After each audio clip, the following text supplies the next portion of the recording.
Chester. This ancient city has been the host to many anniversaries.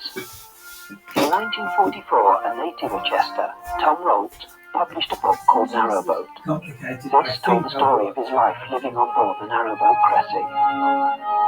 The formation of the Inland Waterways Association in 1946, which first met in this very room, was as a direct result of this book. 1996, the Jubilee anniversary of the formation of the Inland Waterways Association, the Chester branch felt that something special was required to mark the occasion.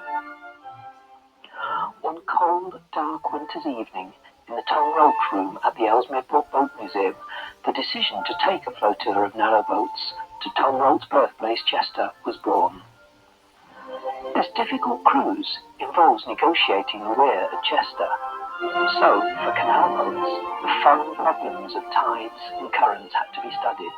And Peter Bolt, recalling similar meetings in his tidal sailing days, persuaded all to attend a skipper's briefing.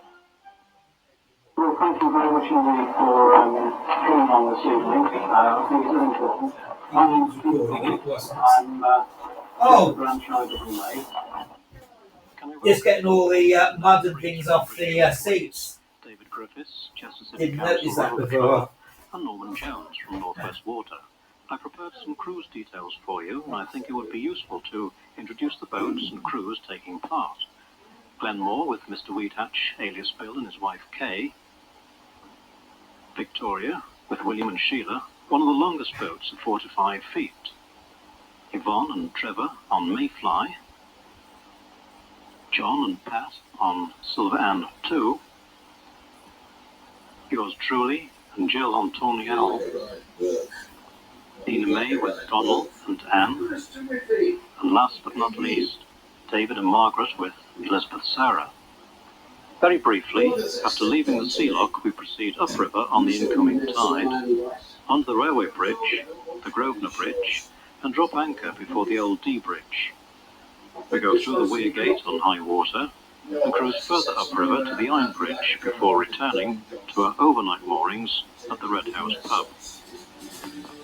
Most of the problems that people who try to navigate the gate have found is that the tide has taken them over the weir. They have come down the river with the full intention of using the gate. It has no movement, just gone straight across.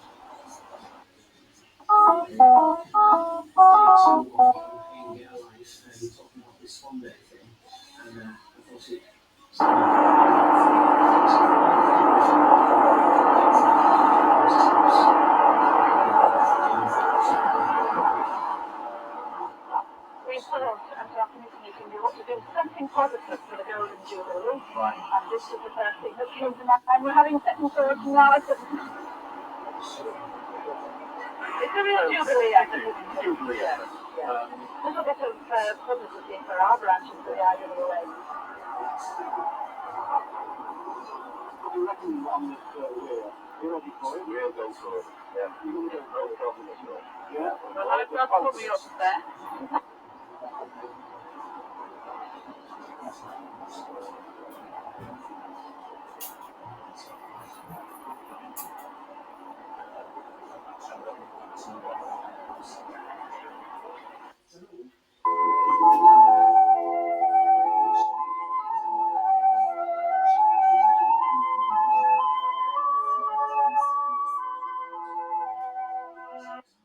The boats leave the basin one by one and head down through the locks towards the sea lock, which opens onto the River Dee.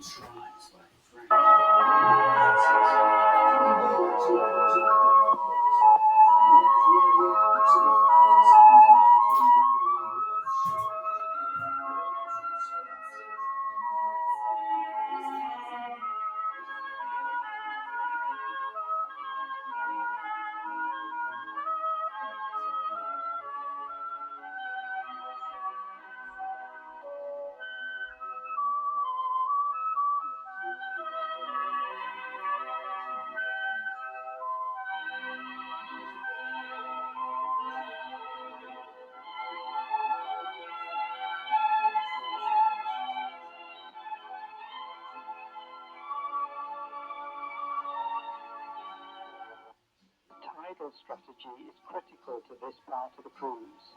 The weir must be crossed at high water, but the canal boats cannot get under the road bridge near to high water. This means going under the bridge somewhere before high water and entering the river while it's still in full spate. The boats will then anchor out in the river until high water, when there is a window of no more than 10 to 15 minutes during which the weir can be safely crossed.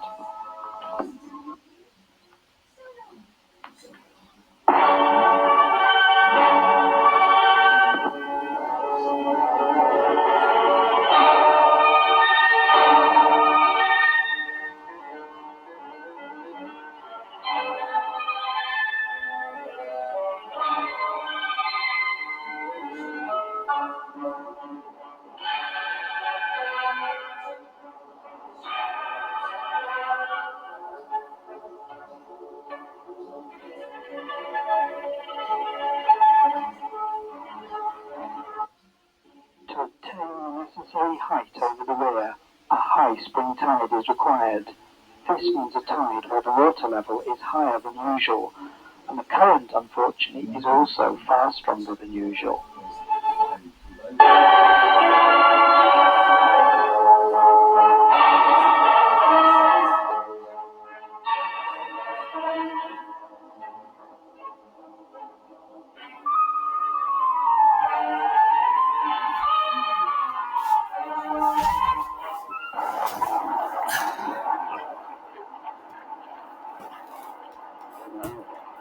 Under the first bridge. I'm about to go under the first bridge.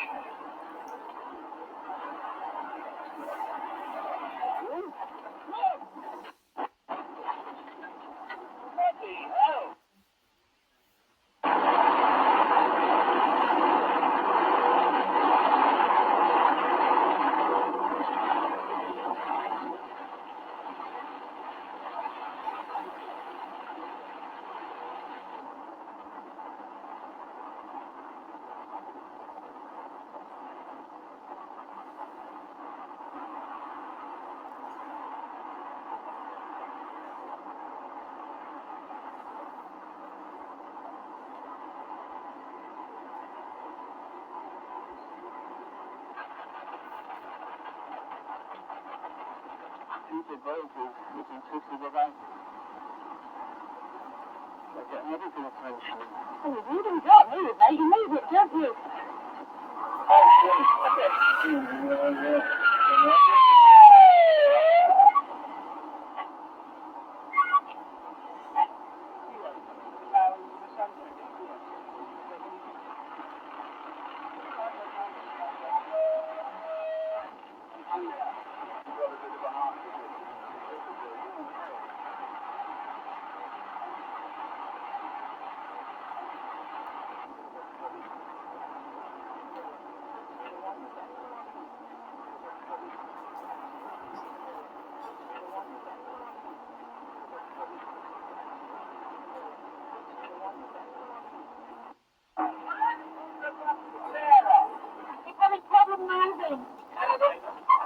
So here we are, this is the rescue boat alongside the barge. There's the ambulance and the fire engine on the bank.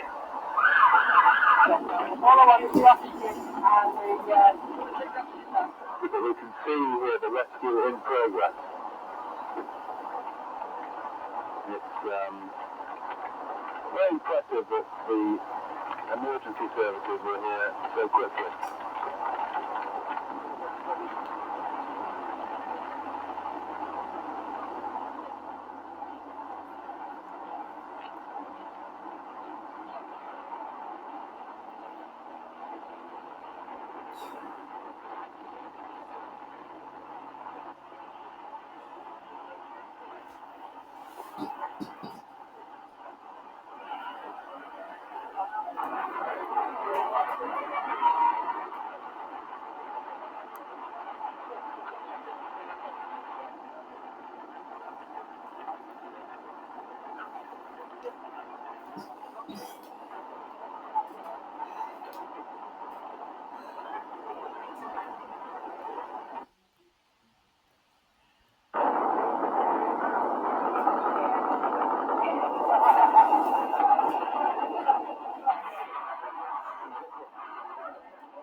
want to repeat it the way it's gone on, to be quite honest. I'm quite worried about it. It's been very fraught in the last hour or so, especially with Ron not being so well.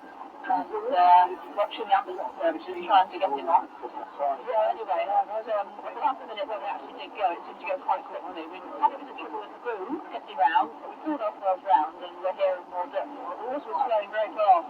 Nothing. Now, honestly, it doesn't need it. It's when you come off the canal, onto the river. That's the thing. A lot. Hold on to this. It's absolutely the power of the water. When you came out of the lot.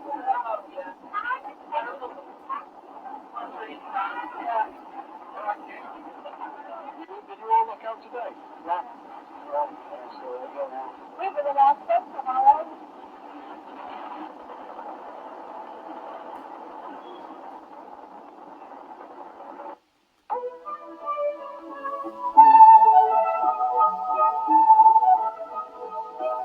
The canal boats waited at Chester as planned until the rowing races had completed.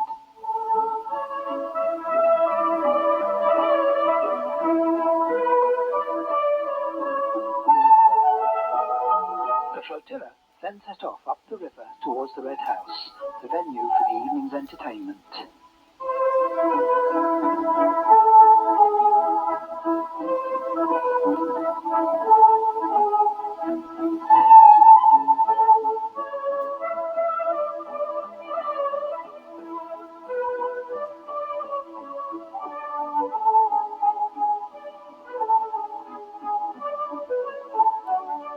Everyone was relieved to learn that Ron Gamwell, who'd been injured earlier on Elizabeth Sarah, had been released from hospital following treatment.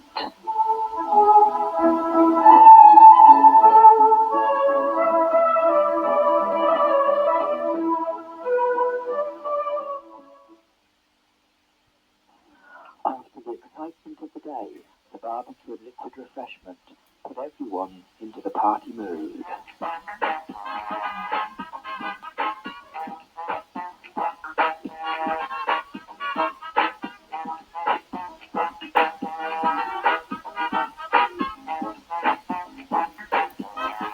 Towards the end of the evening, Peter Bolt presented the skippers with a commemorative pennant, produced especially for the occasion. The next morning, the canal boat set off for Shropshire River to the Iron Bridge before heading back to Chester on the weir.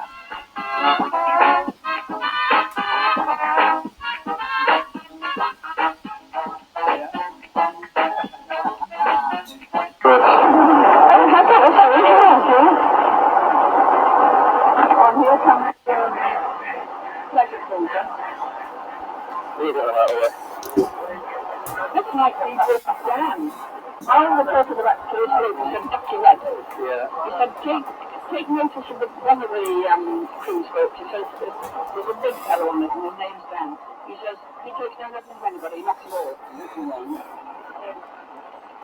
That's the young fellow over again. He likes the London boats. He likes them. Yeah. I think he's just showing off. It's about 12.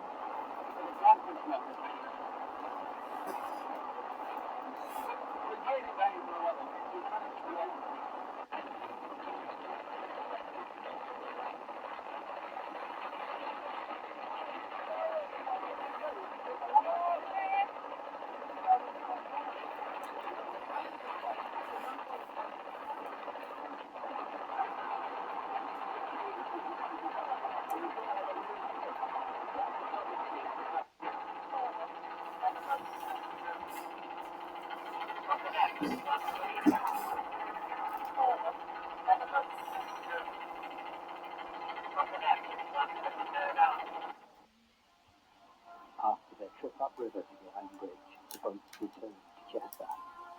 As before, they had to wait for the tide to rise and the gatekeeper to open the gate.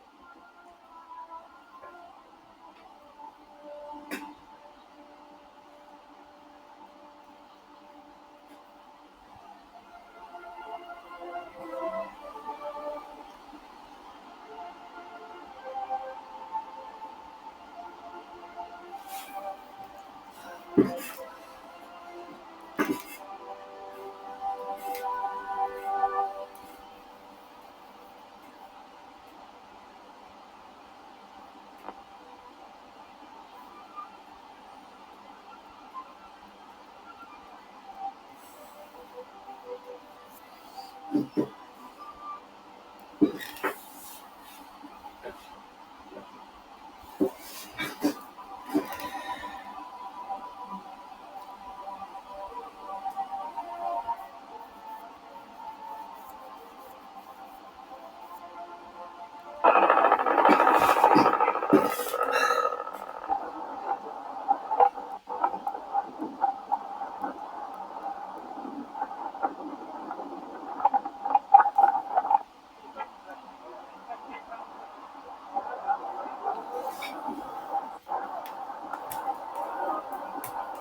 wrong moment that one, just no past. And just have to make the turn. Just to see off the corner, yeah.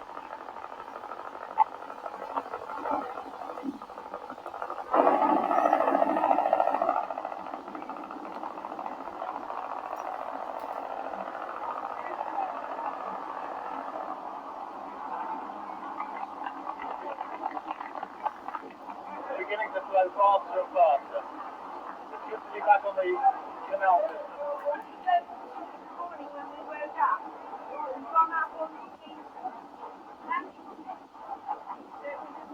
Oh dear. My friends, what a wonderful sight you are. Let's inside again. How do you feel now they're all backseat?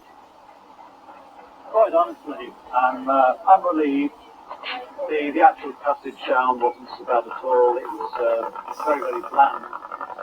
But I was glad when the last three folks come in because obviously the river started to drop away like mad. But now they're all in. I'm made up. Great. We'll be back in the canals now.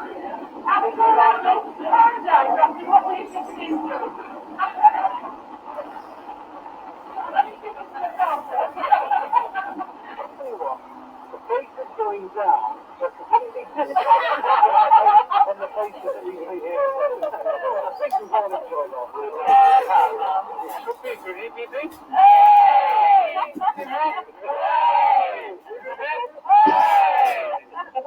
I think that went well.